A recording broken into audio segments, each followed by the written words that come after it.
Puerto Ricans remain fiercely against Governor Ricardo Rossello's replacement, Secretary of Justice Wanda Vazquez. She's now saying she doesn't want the job, but some people are now concerned the U.S. government will use this moment to further dictate to the island.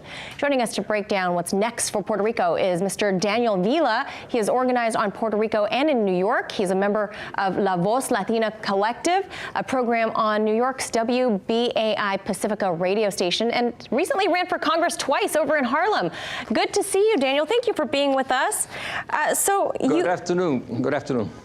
Thank you. So you have spent decades organizing on the island and here stateside.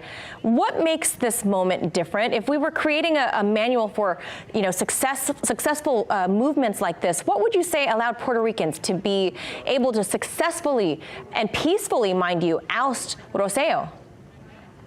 Yeah, this is incredible, and it really has no parallel in the history of Puerto Rico. Frankly, it is the first time in the history, and I was very active in Puerto Rico. I was a member of the Puerto Rican Socialist Party, and we mobilized tens of thousands of people. I was active with labor in Puerto Rico, where the different unions and the general strikes that were held in Puerto Rico, I helped to mobilize also for those. Hundreds of thousands of people came out. But this has no parallel. There was a demonstration last week of over 500,000 people. Some of the corporate press in Puerto Rico admits that there was close to 1 million people.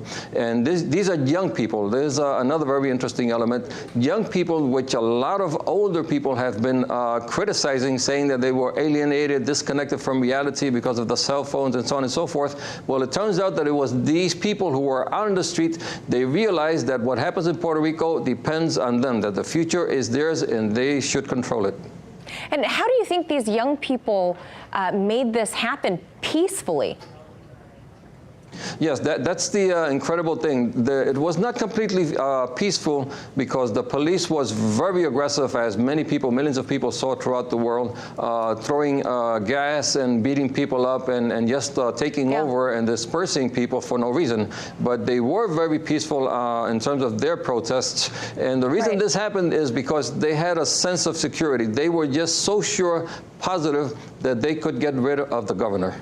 So the voice of the people rang louder than the governor's, obviously. So I want to move on here to a publication from The Intercept. They published a piece last week that asserts that Promesa, the board put in place to set up this bankruptcy-like procedure, might actually exploit this moment to further its reach there. What do you make of that? Well, the Fiscal Control Board, which is called by Puerto Ricans generally as the Dictatorial Control Board, and which incidentally even pro-statehood governor, outgoing Governor Rosello was opposed to it, and he wrote various bad comments about the board on his Telegram chat. What is going to happen now, undoubtedly what you say is true. The Fiscal Control Board which already has total control over the country because it has more power than the governor, the legislature, and the courts, but now it will try to take over that vacuum and do whatever it wants, which is basically the bidding of Wall Street. And another thing here that I found a little bit unusual, and we've discussed in some of our editorial meetings, was can you discuss with us the significance of the timing of there's some 6 people, including 2 Puerto Rican officials, that were arrested, and then suddenly these chats were leaked. Could this possibly be a setup for more overwhelming U.S. takeover, or is there a people's movement that's larger at this point in Puerto Rico? Well, the U.S. government cannot take over Puerto Rico anymore.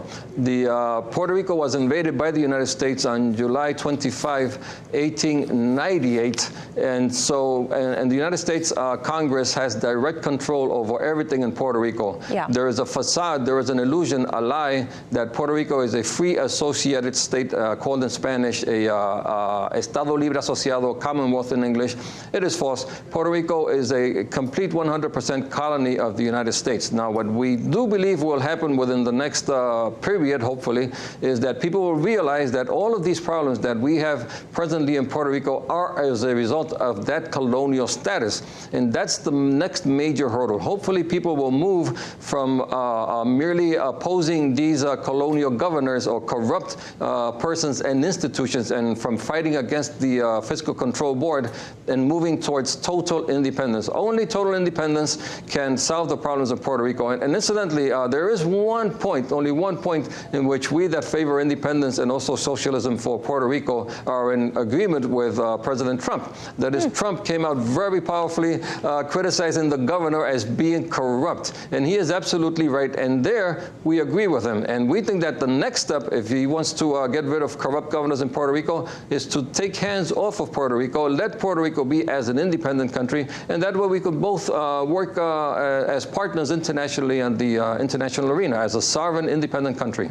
Certainly very interesting to see what's happening in Puerto Rico now. Mr. Daniel Vila, thank you so much for being with us today. Thank you so much. Thank you. President Donald Trump